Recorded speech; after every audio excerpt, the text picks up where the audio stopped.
છે જેને એકદમ મસ્ત પીસ જોતો હોય પ્રોફેશનલ ઓફિસમાં પહેરાઈને એવા 2 પીસમાં અને પ્લાઝા પેનમાં, તો એના રીલ્સ મોકલી દેજો કેમ કે એકદમ મસ્ત એમ્બ્રોઇડરી નું બેઠું ટચઅપ આપેલું છે. જો એ લાઇન કટ કુર્તી રહેવાની છે, પ્લાઝો રહેવાનો છે, એ પણ કલર ઓપ્શન સાથે. સાઈઝ ની વાત કરું ને તો M થી લઈને XXL સુધીની સાઈઝ રહેવાની છે. M થી ડબલ ના 800 રૂપિયા અને XXL ના 850 રૂપિયા રહેવાના છે. પ્યોર કોટન કપડું આવવાનું છે, પ્રિન્ટ વાળું કોટન રહેવાનું છે, સાથે પોકેટ પણ આપેલા છે અને પેન્ટમાં પણ પ્રિન્ટ રહેવાની છે. પેન્ટ નથી પણ પ્લાઝો છે, જોઈ લો.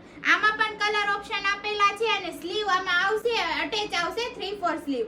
જેને કરાવી હોય તે અટેચ કરાવી શકે, બાકી સ્લીવલેસ પણ એકદમ મસ્ત પ્રોફેશનલ લાગવાનું છે. જોઈ લો, આ બીટ કલર છે. તો તમને જે પીસ ગમતો હોય ને એનો ફટાફટ સ્ક્રીનશોટ લઈને તમારો ઓર્ડર બુક કરાવી દેજો કેમ કે ખૂબ એટલે ખૂબ લિમિટેડ સ્ટોક છે. જોઈ લો, મેં વેર કર્યો ને એ પીસ હેન્ડવર્ક નું ટચઅપ આપેલું છે, સાથે પોકેટ પણ છે. જોઈ લો, ફૂલ લુક કંઈક આવું જ રહેવાનું છે ને રોજનું કલેક્શન જોવા માટે ફોલો કરો. Thank you.